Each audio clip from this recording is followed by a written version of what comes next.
အခုဖုံးမြော်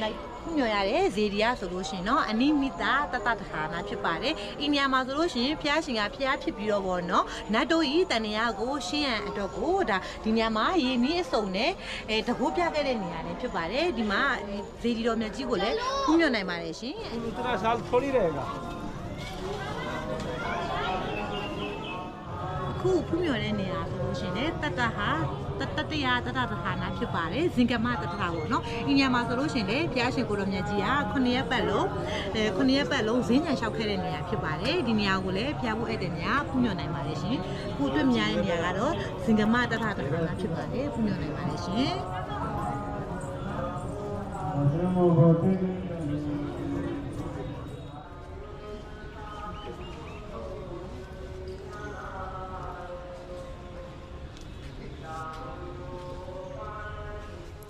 အခုဖုံးမြော်ရတဲ့နေရာဆိုလို့ရှိရင်လည်းယေဒနာကာလတတဟာဖြစ်ပါတယ်ဖျားရှင်ကိုရောမြတ်ကြီးပဋ္ဌာန်းဒေသနာတော်မြတ်ကြီးကို